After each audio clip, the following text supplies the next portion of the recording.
Welcome friends, आपका स्वागत है गार्डनिंग दर्श पर। मैं हर्ष आपके लिए आज एक नए टॉपिक के साथ फिर से हाजिर हुआ हूँ। आज हम बात करने वाले हैं अडेनियम ओबेसम और अडेनियम अरेबिकम की वैरायटीज़ के बारे में कि इनमें किस तरीके से हम डिफरेंसेस पता करेंगे, किस तरीके से इनमें अंतर होता है वो पता करेंगे।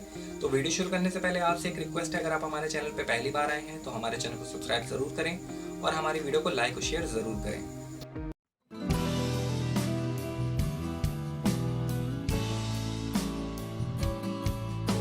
जैसा कि आप मेरे सामने ये दो प्लांट देख रहे हैं, एक जो हमारा लेफ्ट साइड रखा हुआ है वो अडेनियम ओबेसम है और जो हमारा राइट साइड रखा हुआ है वो अडेनियम अरेबिकम है। तो ये दोनों ही प्लांट जो है वो एक दूसरे की फैमिली से रिलेट करते हैं, लेकिन इनकी फैमिलीज में थोड़े से डिफरेंसेस होते हैं। जैसे हमारा जो ओबेसम होता है, इसके कॉडेक्स में, इसके ग्रो करने के तरीके में और इनकी पत्तियों में काफ़ी डिफरेंस होता है अरेबिकम की अपेक्षा में। तो ये जो हमारी दोनों की पत्तियां होती हैं, सबसे पहले इनके बारे में जानते हैं। इनको पहचानने के सिर्फ तीन ही मेथड्स हैं। तीन मेथड्स क्या होते हैं? एक, इनके पत्तियों से हमें पहचानना पड़ता है। दूसरा, इनके जो ग्रो करने के तरीके पे पहचानना पड़ता है। और तीसरा जो है, इनका कॉडेक्स के साइज पे देखना पड़ता है। जैसा कि आप मेरे सामने देख रहे हैं, दो प्लांट हैं, जबकि ओबेसम जो लेफ्ट साइड में रखा हुआ मेरा प्लांट है, ये करीब 5 साल से 6 साल पुराना हो चुका है। यदि अगर 5 से 6 साल पुराना अगर हमारा अरेबिकम प्लांट होता तो उसका कॉडेक्स इसका 3 से 4 गुना हो चुका होता। जो हमारा अरेबिकम है राइट साइड में रखा हुआ प्लांट, ये जो है मेरा अप्रॉक्सीमेट 2 साल या 1.5 साल का होगा, इससे ज़्यादा तो नहीं हो सकता। इसको मैंने सीड से ग्रो किया हुआ है। तो इनकी पत्तियों में सबसे ज़्यादा डिफरेंस होता है, इनके कॉडेक्स में डिफरेंस होता है। देखिए, मैं एक पत्ती आपको काट के दिखाता हूँ पास से। इसकी जो पत्ती होती है वो काफ़ी रोएदार होती है और बिल्कुल भी स्मूथ नहीं होती है। अगर आप इसको टच करेंगे तो टच करने पर आप पाएंगे कि ये वेलवेटी टच जैसी होती है। मैं इसको देखिए पास से जूम करके दिखाता हूँ आपको। ये देखिए, इसकी जो पत्तियाँ होती हैं वो बिल्कुल भी जो है स्मूथ नहीं होती हैं और इसमें रोए जैसे, बहुत महीन महीन से रोए जैसे होते हैं। वेलवेटी टच होता है इसमें और पत्तियों में शाइनीनेस बिल्कुल भी नहीं होती है। अगर किसी भी अरेबिकम में आपको शाइनीनेस दिखती है तो इसका मतलब ये है कि वो प्योर अरेबिकम नहीं है, उसका ओबेसम के साथ में हाइब्रिडाइजेशन हो चुका है। आप देख सकते हैं पास में, इसको टच करेंगे, अगर मैं इसको टच करूँगा तो ये वेलवेटी टच देती है और इसमें बहुत महीन महीन से आपको रोए फील होंगे। आपको दिखेंगे नहीं, लेकिन आपको फील होंगे कि वो बहुत महीन से रोए होते हैं। और इसकी पत्ती जो होती है वो ओबेसम की अपेक्षा काफ़ी मोटी भी होती है। तो आप इन चीज़ को ध्यान रखना पड़ेगा आपको कि पत्तियां जो होती हैं वो इन दोनों की काफ़ी डिफरेंट होती हैं। अब मैं आपको जो है ओबेसम की पत्ती आपको दिखाता हूँ। ओबेसम की जो पत्ती होती है वो काफ़ी स्मूथ होती है और उसमें शाइनीनेस भी काफ़ी ज़्यादा होती है। अरेबिकम की जो पत्तियां होती हैं उनमें मोटापन भी होता है और भारी पत्तियां होती हैं। देखिए, आप पास से देखिए, मैं आपको जूम करके दिखाता हूँ।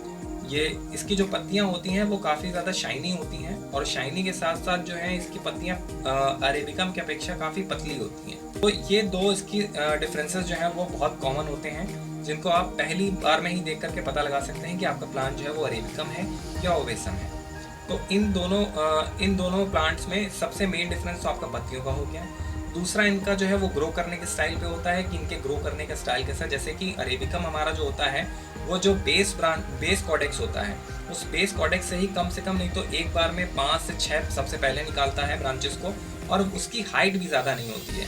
जबकि ओबेसम की हाइट अगर आप देखेंगे तो ओबेसम की हाइट काफ़ी ज़्यादा हो जाती है, उसकी जो ब्रांचेस होती हैं वो काफ़ी लंबी लंबी भी निकलती हैं। जबकि जो हमारा अरेबिकम प्लांट होता है, इसको अगर हम उगाते हैं, अगर हम इसको फील्ड में लगाते हैं तो इसकी हाइट ज़्यादा से ज़्यादा 5 या 6 फीट तक जाएगा और इससे ऊंचा नहीं जाता है ये। जबकि इसका घनाव, यानी कि जो इसका घनापन है वो काफ़ी ज़्यादा होता है ओबेसम की अपेक्षा। ओबेसम जो हमारा प्लांट है वो काफ़ी घना नहीं होता है, उसकी पत्तियां लंबी होती हैं लेकिन घनी नहीं होती हैं। दूसरी चीज़ और होती है इसमें कि ओबेसम की जो पत्तियां होती हैं वो राउंड शेप्ड की होती हैं, यानी कि हमारे जो ओबेसम के प्लांट की जो पत्तियां होती हैं वो राउंड शेप की होती हैं और जो अरेबिकम की होती हैं उसमें हल्का सा बिल्कुल नुकीलापन जैसा होता है, यानी कोनिकल शेप होता है उसमें। और इनके जो ग्रो करने का स्टाइल है, इनके जो कॉडेक्स का है, कॉडेक्स भी जो है वो अरेबिकम का जो है सबसे बड़ा होता है, यानी सबसे ज़्यादा मोटा होता है। अगर आप एज की तुलना करेंगे, जैसे ये दोनों प्लांट काफ़ी अलग अलग एज के हैं, इस वजह से आपको इसमें डिफरेंस नहीं पता लग रहा होगा। लेकिन जो हमारा ओबेसम होता है उसके जो कॉडेक्स होता है और जो अरेबिकम होता है उसके कॉडेक्स में काफ़ी ज़्यादा अंतर होता है। यदि हम 5 साल के दोनों अगर प्लांट ले लेते हैं तो हमारा कॉडेक्स जो है वो, मान लीजिए कि अगर उसका 10 इंच है ओबेसम का, तो हमारे जो अरेबिकम का है वो उससे करीब 2 गुना होगा, यानी कि 20 इंच के आसपास उसका कॉडेक्स हो जाएगा। तो ये सबसे इम्पॉर्टेंट है। इन दोनों को ध्यान देने के बाद में आपको बिल्कुल भी कंफ्यूजन नहीं होगा कि आप कॉर्डेक्स और पत्तियों को देख करके पहचान सकते हैं कि आपका प्लांट अरेबिकम है या ओबेसम है। तो आज के लिए बस इतना ही। अगर आपको इसके बारे में और भी कोई जानकारी चाहिए हो तो हमारे कमेंट बॉक्स में कमेंट करना ना भूलें और बाहर निकलते टाइम मास्क जरूर पहने। धन्यवाद।